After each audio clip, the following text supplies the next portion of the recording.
what we have. Recording in progress. What we have covered so far on the sky in gray, and then I highlighted a few individual stars that we find as member stars in this stream that will tell us something about the properties of the stream later. Okay, so I will start with, as Josh mentioned, first I will show give you an idea of what stream is. So the stellar streams are at least what I'm going to talk about in this talk are specifically the stream in the Milky Way. These are originally either globular clusters or dwarf galaxies that are orbiting around the Milky Way. As they get closer to the Milky Way, close to the Milky Way center, they got tidal disrupted and formed this kind of long linear structure. And that's what we know as the stellar streams. So as Josh mentioned earlier, that I've been working a lot in the dark energy survey. So it's a survey intended for cosmology purpose. And I joined when I was a graduate student working on a lot of infrastructure and then start to do science with it. So you may have heard a lot of dwarf galaxy discovery in the dark energy survey footprint. And after all this dwarf galaxy discovery, I talked to a few people in the Milky Way. I said, oh, we should definitely do some stream search because this is a great photometry data set, and we must find a lot of new stellar streams in these fields. So very fortunate at that time we had Nora Ship, who actually gave a talk about a few months ago, also at the Friday lunch talk. So she led this work, and she just actually graduated, defended her thesis, and graduated last month, and moving on her postdoc position. So in this plot, what you're seeing is essentially the stellar density map scanning through the distance from about 5 kiloparsec all the way to 50 kiloparsec. So the darker color or the black color shows the overdensity of the star counts when we scan through the distance. And these kind of linear overdensity, what we're seeing are the stellar stream that discovered or rediscovered in the dark energy survey. So in total, there are at least, we find a total of 15 streams in this dark energy survey footprint. And so at the end, I think it was in 2018 when we discovered all these streams, I kind of put together this stellar stream discovery timeline, just taking a lot from the Gauss stream package. The plot showing the cumulative number of stellar streams that we have found in our Milky Way as a function of this discovery time. So in late 90s, you probably heard about the Sagittarius stream. So the first stream that we discovered originated from the disrupted Sagittarius dwarf. And later on, the first globular cluster stream was discovered as a Palma 5 stream. So it has the progenitor of the Palma 5 globular cluster in its tidal tail. And then later on, there are like GD1 orphan stream that are the stream that do not have any progenitor identified. And so these are kind of the broad category of dwarf galaxy stream, globular cluster stream, and either dwarf galaxy or globular cluster stream, but has no clear progenitor identified. But things like all these large sky survey from Sloan to Pan-STARRS and DES and Gaia come out, all these stream discovery kind of lost. And this is like what at the end of 2018, and this figure actually is out of date because probably now there's another dozen or more of new stream discovered since 2018. So why stellar streams scientifically are interesting? I think there are many different aspects we think they are interesting. One is from the galactic archaeology point of view, or say to understand the formation of a Milky Way stellar halo. I think we know that the galaxy halos are formed from merging, and so a few questions that we can ask and directly related to stream are, what are the building blocks of the Milky Way stellar halo? And where do these extreme metal poor stars coming from? Also, like why we see a lot of dwarf galaxies, especially a lot of classical dwarf galaxies, but why they are all lying beyond, say, 7 or 100 kiloparsec. So these are all kind of related to the disrupted stream and the globular clusters that we are seeing, and we'll try to answer. Another very interesting point of view, and it's also what I'm very interested in, is to understand the nature of dark matter. So one thing, in order to understand the nature of dark matter, one thing we try to measure is the dark matter subhalo mass function. And I think the dark matter subhalo mass function are determined by two things. One is what is the mass of the host halo. So what is the true mass of the Milky Way in terms of its total mass? And also another is what is the proper dark matter model, depending on if it's warm dark matter or cold dark matter or self-interact dark matter, the subhalo mass function will be predicted differently. So the first question is really, we want to get a better understanding of the mass of our Milky Way. So this is just one of the work that in this paper they use the, I think, globular cluster as the tracer to constrain the mass. But the reason I want to show you this plot is it's showing you like the mass enclosed within certain radii as a function of the distance to the galaxy center. So I would say within 10 kiloparsec, we have a pretty good measurement on the mass of the Milky Way, and the different measurements are pretty much consistent. But at outer halo, beyond say 30 kiloparsec, you can see from different tracers from different groups' work that the measurement can be easily differed by order of a factor of 2. And all of this work is either done with like point tracers or with streams sometimes, but only with single cell streams so far.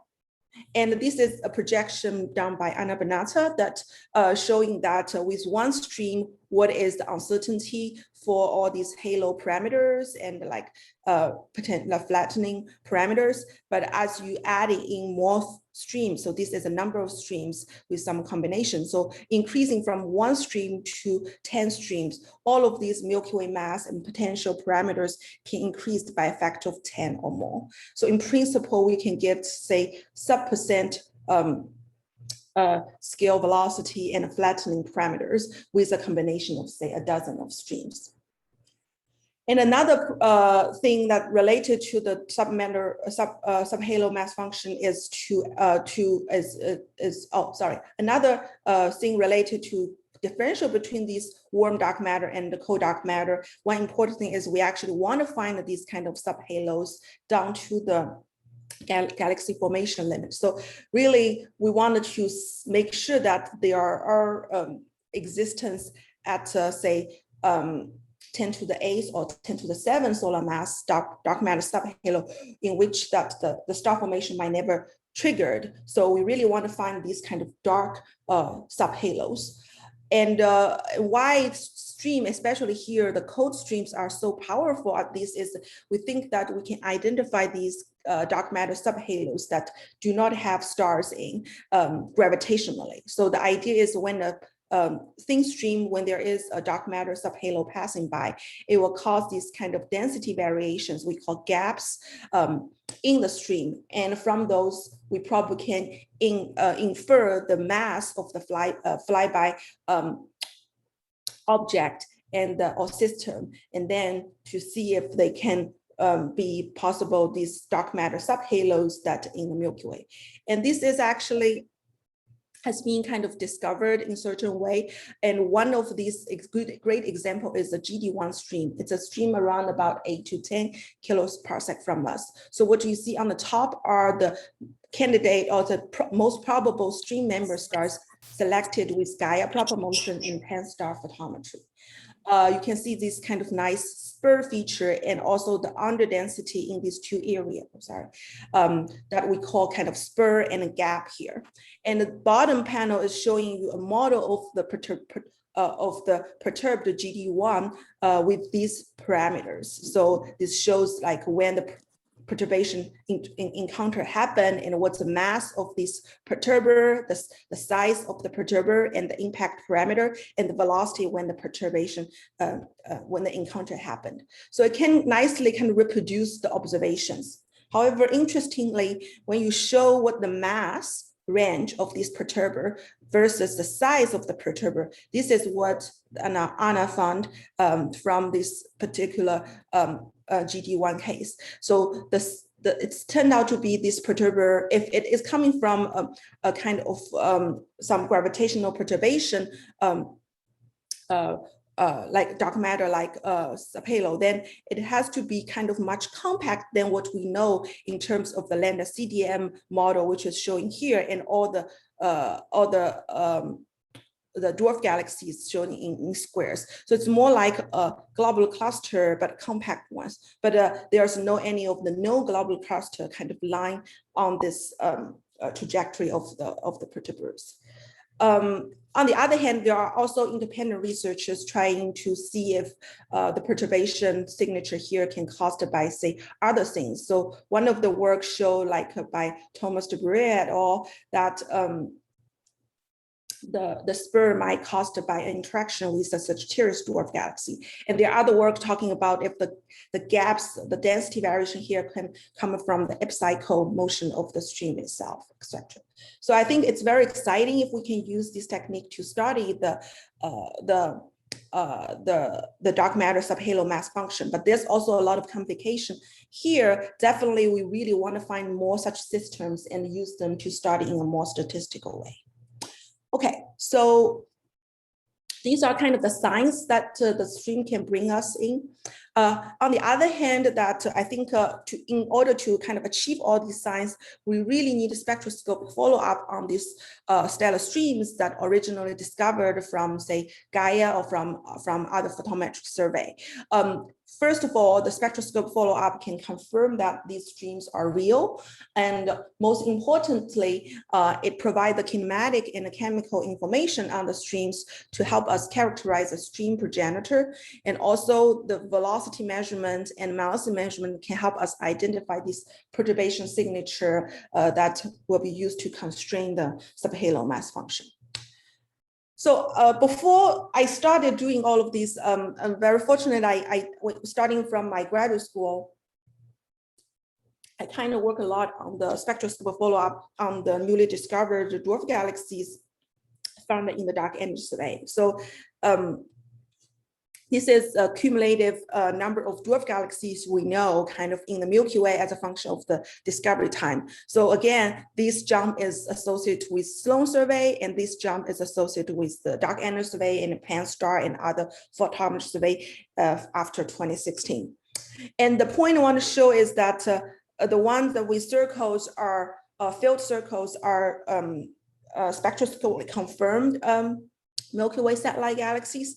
And a lot of these work definitely associated with what Josh has been done with the Sloan dwarfs and also DES dwarfs. So thanks to these, like the Milky Way satellite galaxies has more than 70% of the follow-up ratio. And in opposite or in contrast, the stellar streams that in the Milky Way only had a follow-up of about 10% by the end of, say, 2018.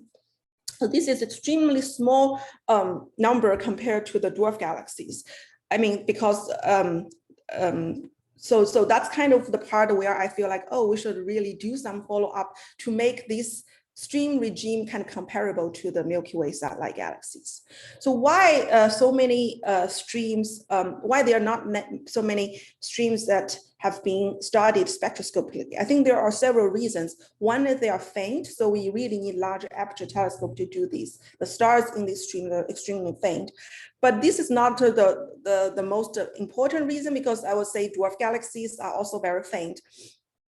But the major difference here is a stream, instead of it's like focused on a few arc minutes or within 1 degree, the streams are disrupted dwarf or global clusters. So they are much diffuse, and it covers like easily tens of degrees on the sky in length. So we really need a wide field of view facility that with larger aperture and high multiplicity, because there's tons of candidates.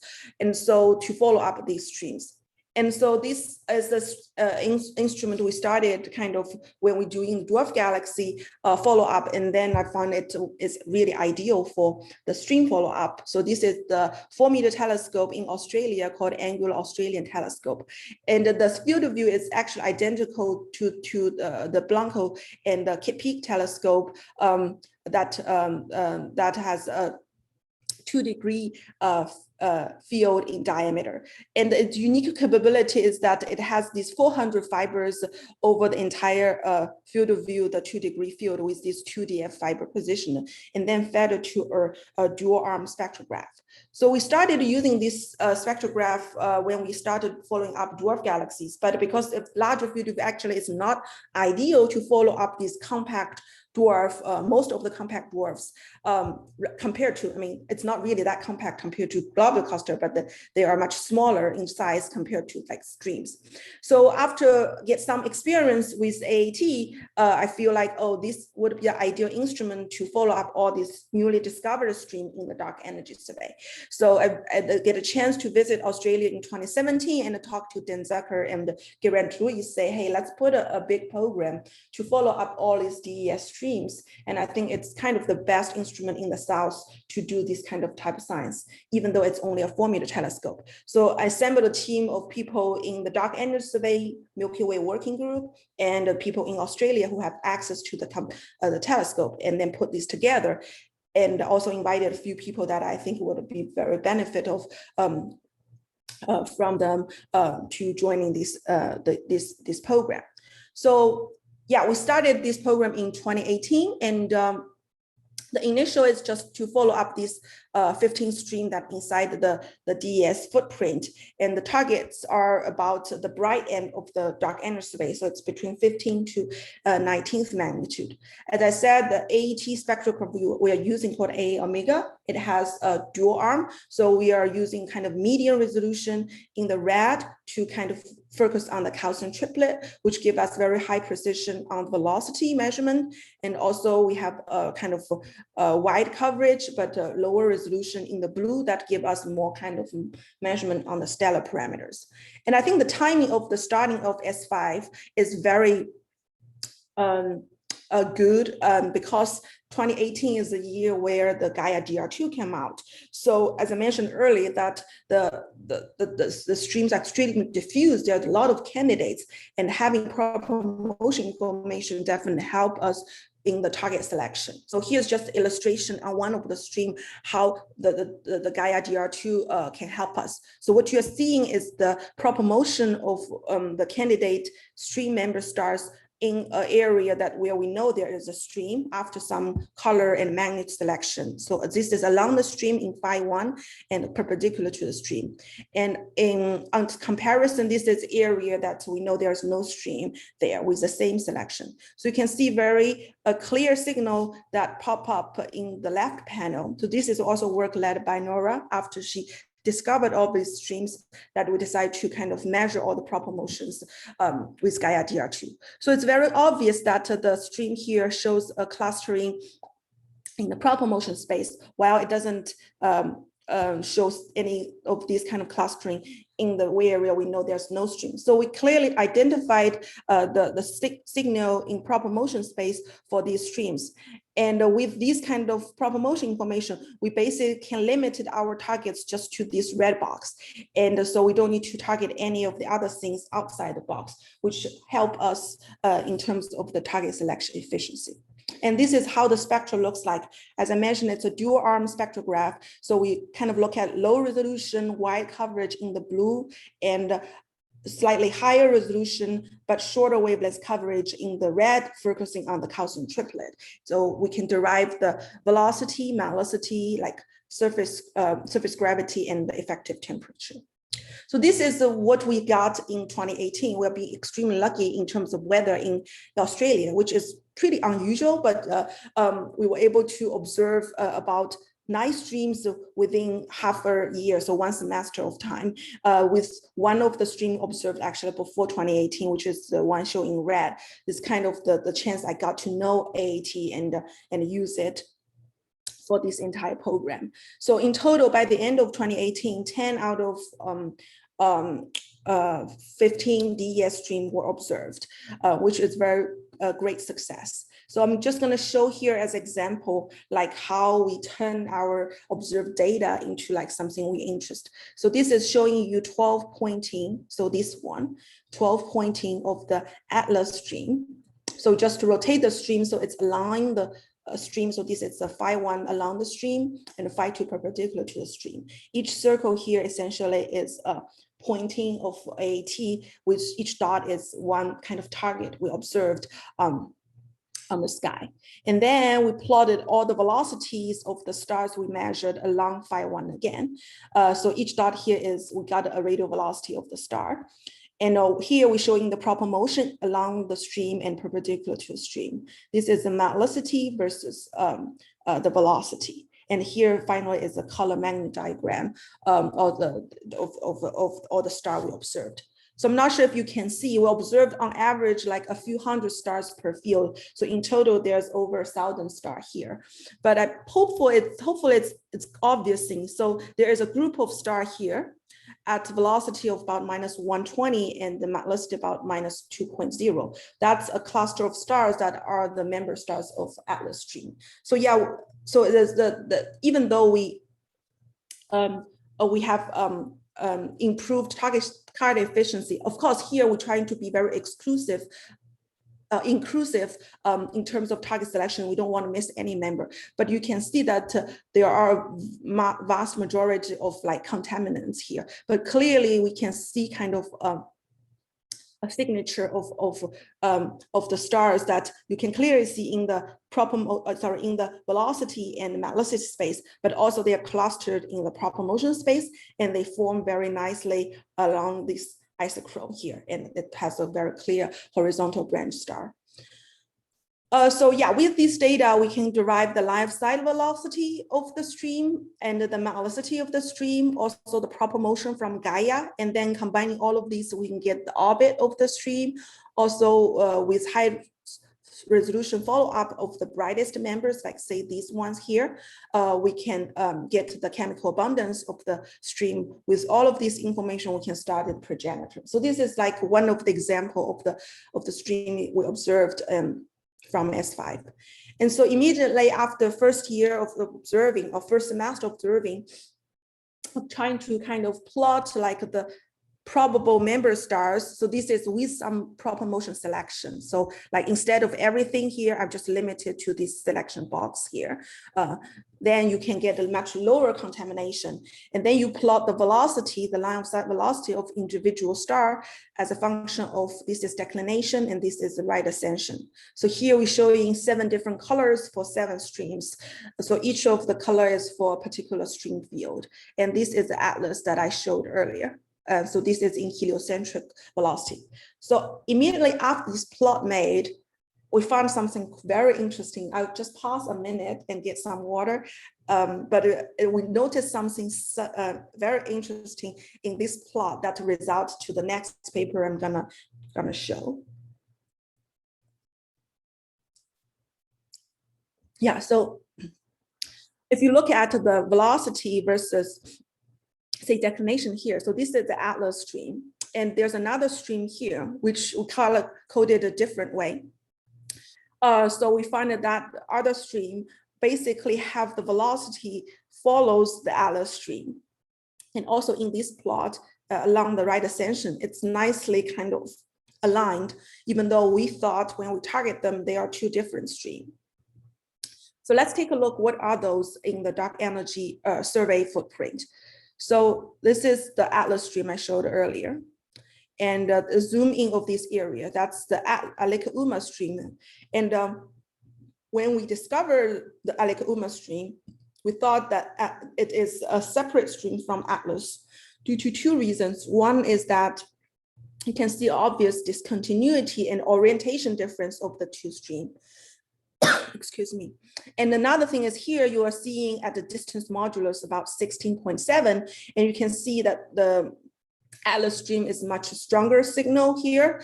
And the reason is because AAOmega is much further. So at this distance, the density is not very obvious on the AAOmega stream. And when we're doing the scanning, I showed the movie at the beginning, we go to the 17.6 a little bit further, you can see the signal from AAOmega kind of pop up a little bit more. So the idea is the distance of the 2 streams is slightly different. It's like about say 25 versus 32 kiloparsec in terms of distance difference. So by about 5 to 10 kiloparsec difference. And also because a clear gap, when we discovered them, we never thought that they are 1 stream. We thought they might be like related in some way, but we didn't think they are 1 stream. But now I rotate this plot just 30 degrees, so it's along the stream. So here is the same density, similar density map as showed here. And now we highlight all the stars that we find as confirmed the stream members in these two streams. And then we look at their kinematic information. This is how they look like. So again, this is the Atlas stream, and this is the AAOmega stream. And this is the velocity, similar to what I showed earlier. For just the Atlas part, but now I'm also extending to the AAOmega part. And then the proper motion in RA and the DEC. So you can see, despite there is a discontinuity on the sky here, in the velocity space and in the proper motion space, these two streams seamlessly connected each other. In terms of distance, we derive the distance using the BHB stars and Lyrae stars. So there is a distance difference that one is much further than the other. But again, it's not really a sudden change. It's a very clear distance gradient that a change that gradually from the farther distance to the closer distance. So all of these putting together, and after we shift all the stars with distance, these are all the stars in like a HR diagram. So they all kind of form very tight on the color Mann diagram. Actually, we also have the metallicity measurement, and also some of the brightest star we have chemical abundance measurement. So all of these evidence show that these two streams are indistinguishable, and they are essentially actually one stream, but with some kind of interesting discontinuity here. We call kink. And there's another kind of thing here we call the broadening here. But this kink that is original, we thought these two are different streams. So yeah, so now we can select all the candidate stream member with Gaia alone. So we don't have any of the information for all of the stars on velocity, but we have all the information on the proper motion from Gaia. And we also have very refined distance measurement, so we can select the stars along the right giant branch.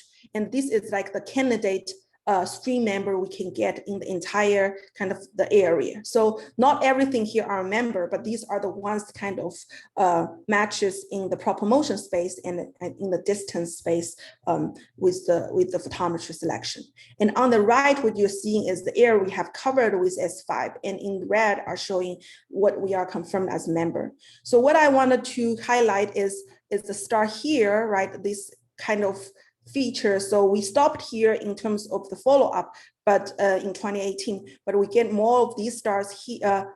These stars here are likely to be members. So we actually continue to follow this up in 2020. So this is just a latest extension of a few stars in this area, and also extend beyond this area here.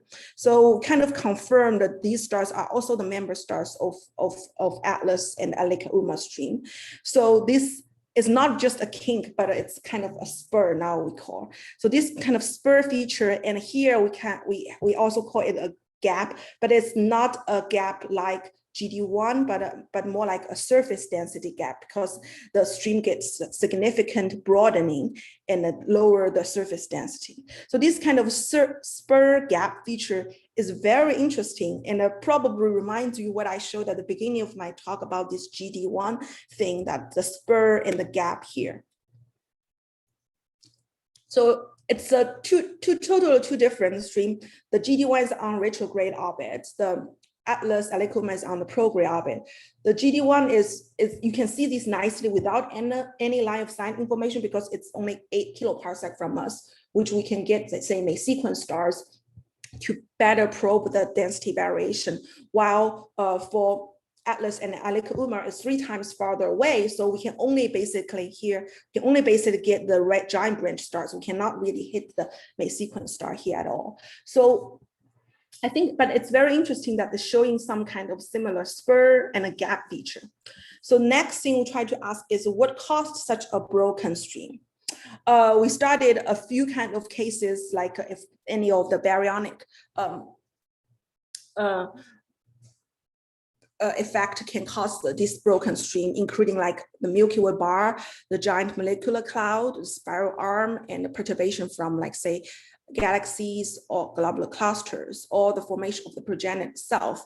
We kind of exclude all of the possibilities except for this one that we find among like so what we did was we just take every single satellite galaxy, classical satellite galaxy based on observed property in proper motion, distance, and velocity. We can rewind the orbit of the galaxy, and also at the same time we'll produce the stream and see if the galaxy can kind of interact with stream and make such signature. So for among all of those simulation or test, we found that about 5% of the realization from Sagittarius dwarf galaxy can kind of mimic such things. So here the black dots in this plot are from the observation, and the blue dots here are showing you one of the realization from these particles. So it's very interesting that some of the realization from Sagittarius dwarf galaxy can mimic this kind of kink or spur kind of feature. However, it doesn't really match with the velocity that we are getting here. So this is what the stream particle from the simulation, while it doesn't kind of produce this component where we're seeing the velocity, the relative velocity is around 0. So anyway, so this is, so the conclusion I think we got is that Sagittarius is possible, although among say 1,000 or 1,000 or 5,000 of simulation we run, only 5% can cause this, and this larger depend on like the current position and 60 phase space information for Sagittarius, because it's not very well constrained, especially the distance. So some of the realization we see this kind of feature, but the majority, 95% of the realization, we do not see such kind of feature. And again, the other possibility is caused by this dark matter subhalo. So that's another thing we are working on to see what kind of subhalo can cause this kind of perturbation in terms of the flyby, flyby mass and like the scale, the size, like what was done here for the GD1. Okay, so I spent a lot of time talking about just 2 stream or 1 stream actually at the end here, but we have observed a lot of other streams, and we don't have time to go through all of them that we think are interesting, but I want to highlight another one here, which is this one called the Phoenix stream. I just want to go back to the data we got. So I think if I say like the earlier work on Atlas and AAOmega, we mostly rely on the velocity or the kinematic information to confirm these 2 are 1 stream. Then I would say the Phoenix stream is interesting because of its metallicity. And so what we did is we're using the calcium triplet line here to constrain the metallicity of individual member stars in the stream. So here is just showing you what we got. So we observed a few dozens of streams. In the brightest one, we were able to derive the metallicity. So the histogram here showing in orange are the member stars in Phoenix stream. And you can see that, first of all, the scatter here is very small. It's consistent with the basic uncertainty of so this is each black dots here is the individual star we observed with the error bar on the metallicity. So the spread here is kind of similar to the spread, the uncertainty of the metallicity measurement. So it is a globular cluster stream, which means that the progenitor is a globular cluster. But more interestingly, when we kind of collect all the metallicity of the globular clusters in the Milky Way, this is showing as the cyan histogram here. So none of the Milky Way's globular cluster has a metallicity below 2.37. However, the Phoenix stream has a mean metallicity around -2.7, which is much lower than any of the known globular cluster. I think this is very interesting. This is telling us something about this fully disrupted, a population of fully disrupted extreme metal pool globular clusters, but they are now probably all fully mixed with the Milky Way halo. And I'm sure that Phoenix stream is not the last one that has a metallicity below the known kind of metallicity floor of the globular cluster in the Milky Way. As observation going on, I hope we will find more such cases, but this is very exciting. Okay, so I think I spent a lot of time on the stream survey, which is a major component for the S5. But I want to say that S5 is not just a low resolution survey. This is kind of experience or thing I learned kind of when I work on the dwarf galaxies. I see how good kind of a combination and collaboration between Josh, Simon, and Frabo and others that doing a lot of low resolution work and high resolution work and kind of make the dwarf galaxy very interesting. So we said, okay, we should definitely start planning on the high resolution end for the streams.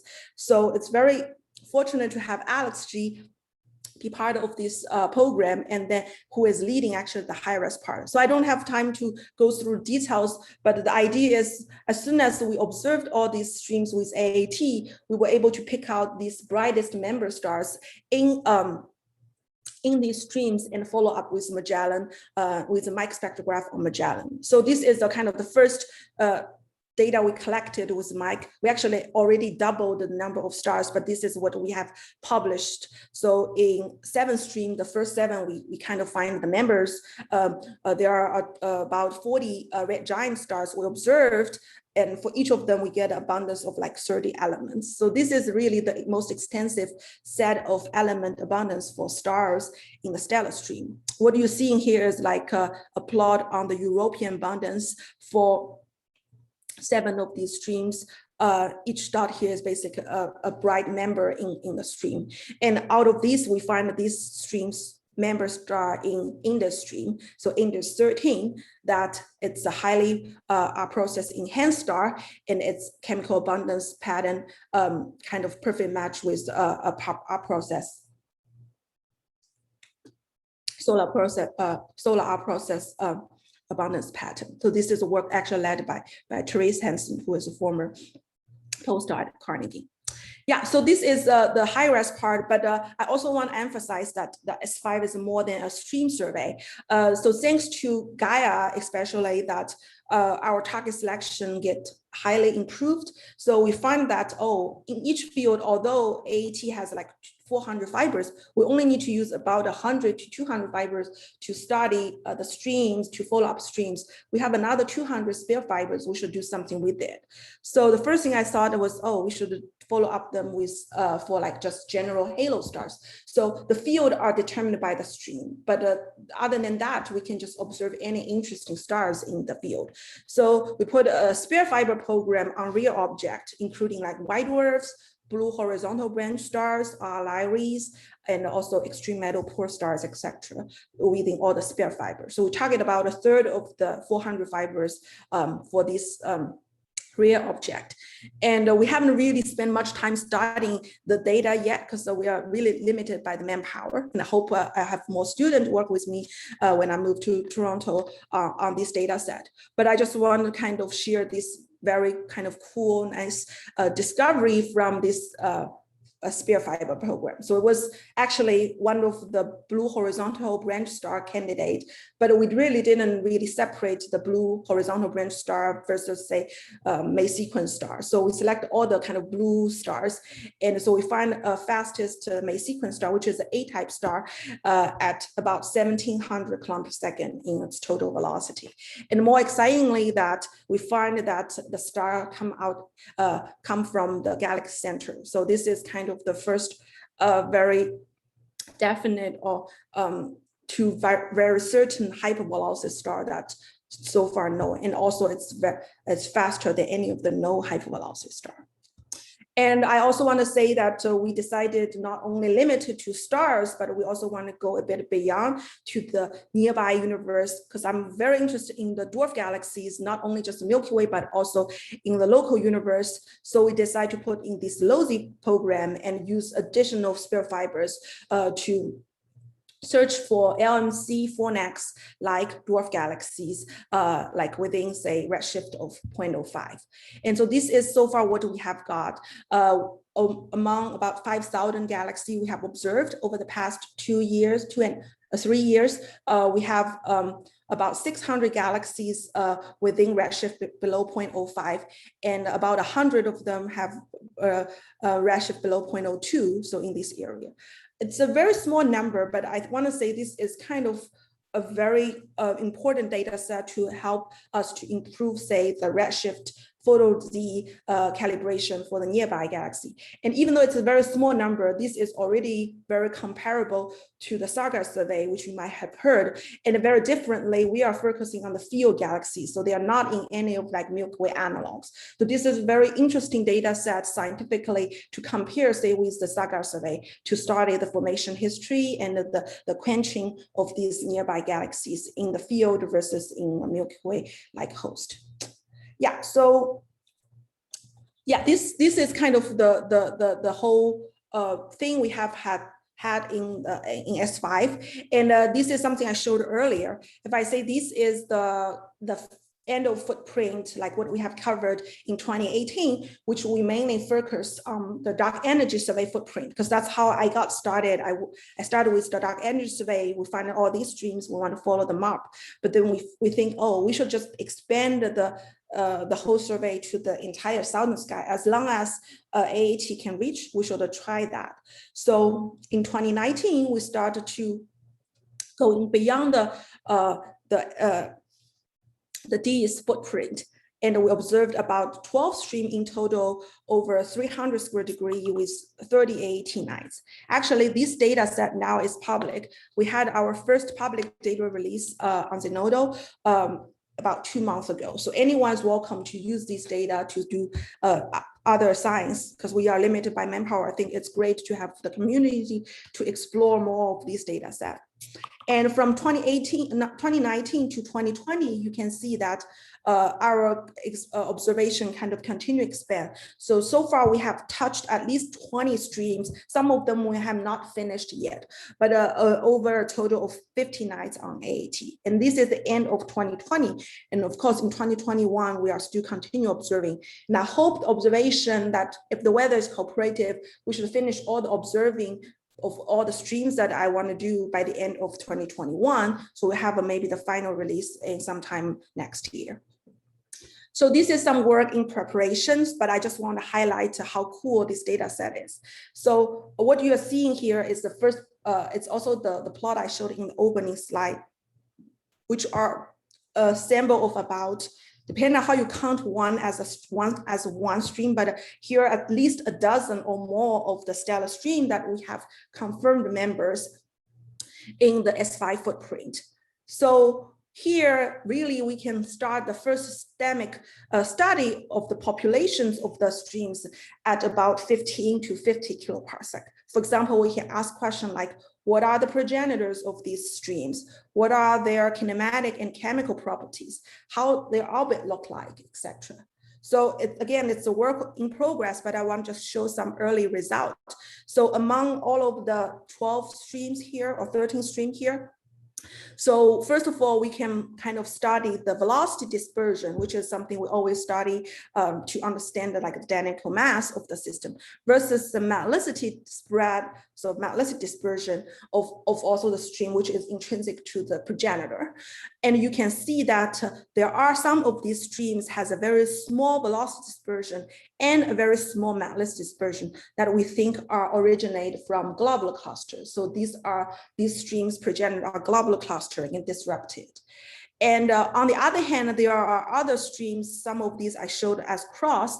These streams have a larger velocity dispersion and a larger metallicity dispersion. So these are the streams that are originate from the dwarf galaxies. And these dwarf galaxies here, based on the mean metallicity ranging between, say, Sexton Carina dwarf galaxy to like Drago dwarf galaxy, all the way to like Ursa Minor dwarf galaxy that we have in the Milky Way. So it's kind of very interesting. It's the first time we can compare the disrupted dwarf galaxy with the intact dwarf galaxy and to study their common property.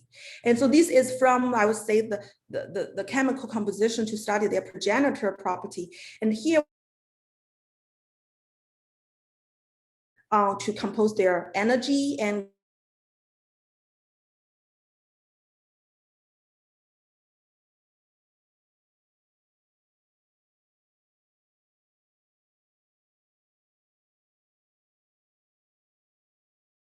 and the rest of them are on prograde orbit. So these are the things we can study, and then we can compare with all the globular clusters and dwarf galaxies. So there's a lot of interesting we can do with this great data set.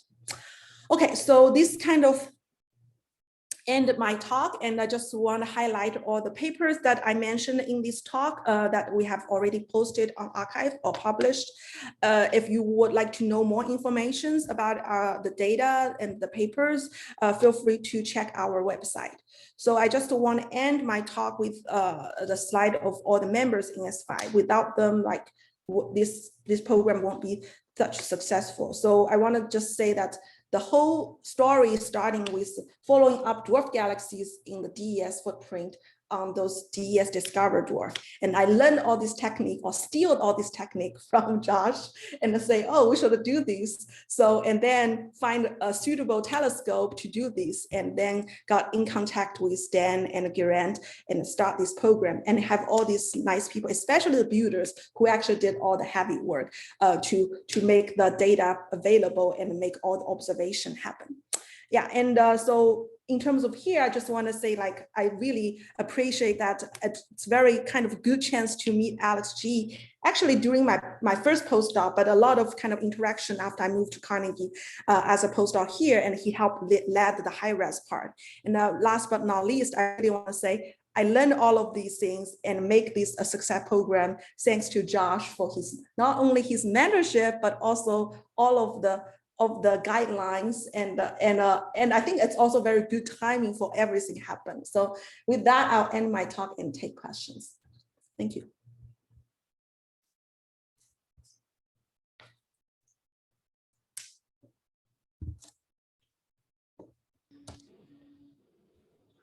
Thanks, Ting.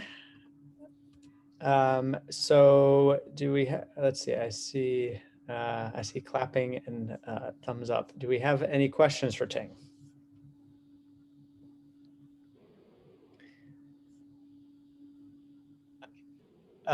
Well, so I'll start off.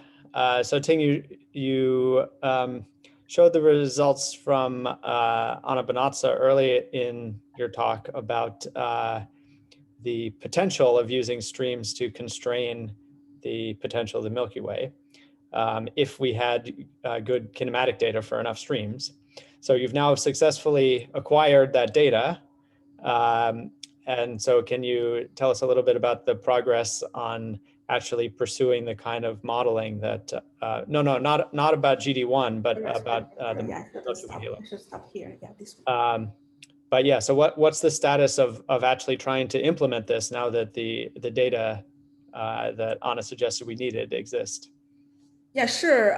So definitely, I think we have kind of the data that was required here to do this work. But on the other hand, we also find that the Milky Way is not that simple. It's not just one galaxy, but also interact with a lot of other galaxies, especially the LMC, its largest satellite. And the first, so since the LMC is actually on first in four, and its info actually kind of costs not only make the whole modeling process much more complicated, but also it kind of changes the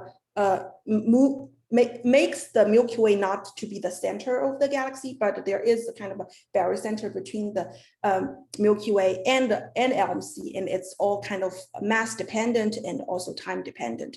So I think especially all of these dwarf, the stream that we followed are in the Southern Hemisphere. So a few streams have such kind of more kind of impact by the LMC. So as Nora visited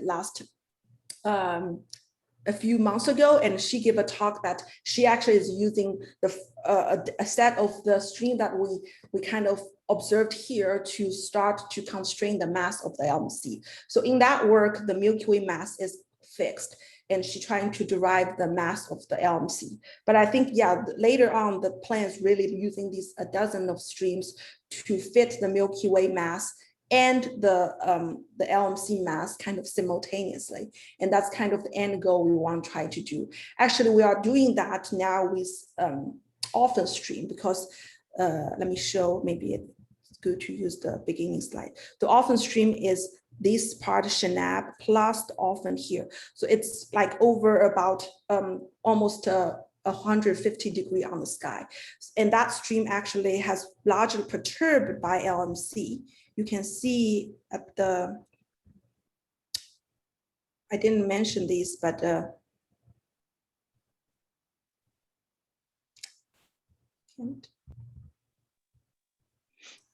here that this is the orphan stream plus the Chenab together. You can see the energy and angular momentum severely get perturbed, so change the total angular momentum and energy. So this is the ideal stream that we can use to constrain both the Milky Way mass and LMC mass. So right now we are working on using just one stream to constrain the two mass together, but potentially in the future, we really want to use this entire data set to constrain the Milky Way mass and the LMC mass together. Yeah. But it's not trivial. I think the more we learn and the better the data we find, we also find the modeling is more complicated. I'd have a question, Josh.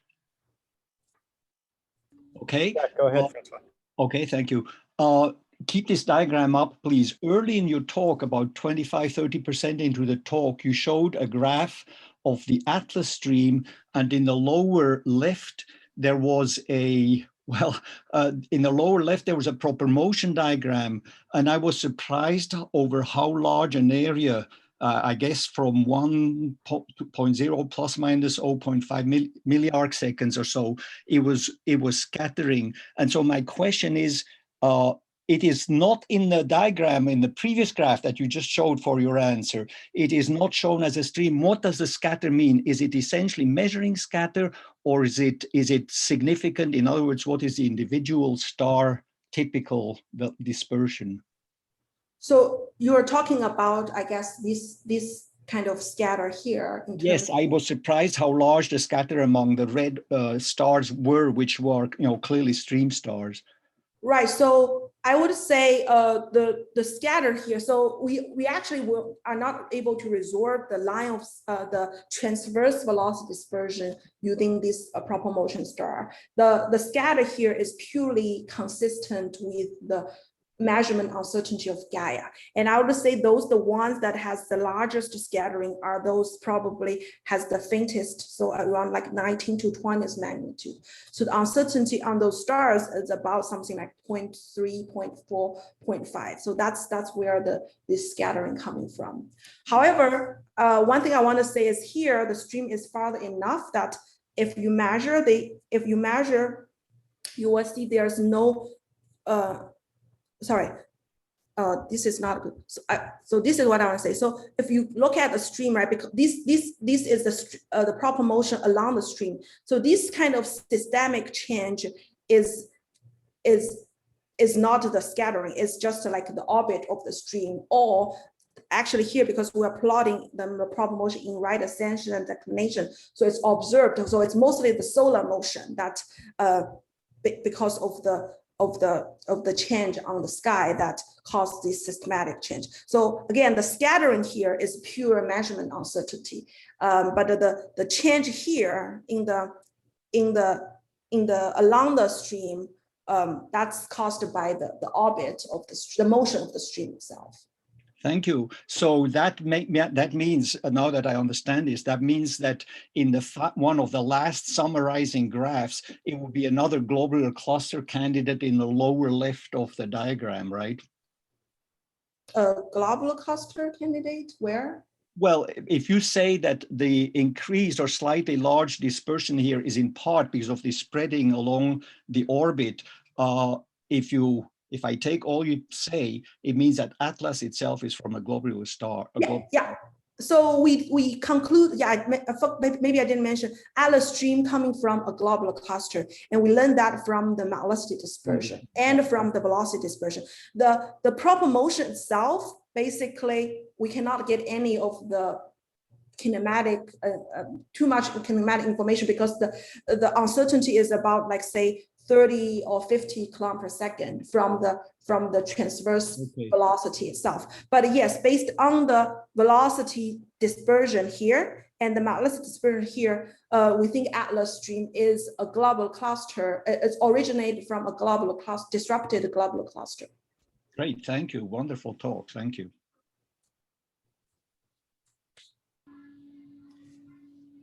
Any other questions? Well, if nobody asks, I will ask the next one. The thing that I keep waiting for, and we've now had 2 or 3 talks on this subject, is where do we stand with the flattening or non-flattening of the galactic potential, the Milky Way potential? It seems with so many streams, it's a question I think I asked Anna Bonacca, with so many streams, you now should be able to say, you know, it's 90%, or what's the actual ratio between the polar axis and the equatorial in the Milky Way potential? Yeah, so I definitely think with this data set, we can do that, but we haven't worked on that yet. However, I wanted to emphasize that this flattening is really kind of related to the LMC. I think a lot of the flattening kind of axis we are seeing is really kind of a combination with LMC. So that's why I think it's kind of hard to just to use one spherical model of triaxial model to just describe Milky Way without LMC. That's why what we want to do is using this global set to kind of fit a model of Milky Way plus a model of LMC simultaneously. So then we can talk about this flattening, because all the flattening like we get just with Milky Way alone, but have the LMC as part of it is kind of biased, right? So that's why I think the question is really not to ask like, what is the flattening of the Milky Way? It is to ask like, what is the flattening for the Milky Way and LMC separately, but fitting all the data globally, I think, which is what we want to do next. Great, thank you. I'm keenly waiting for it. Hope I still learn it before I pass away.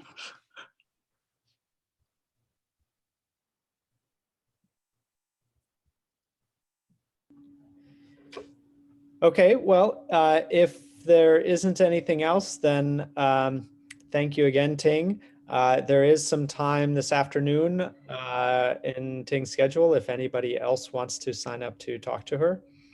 And otherwise, it's great having you here, Ting. Thank you. Thank you, Ting. That was great. Thank you Thanks. very much. See you. Bye.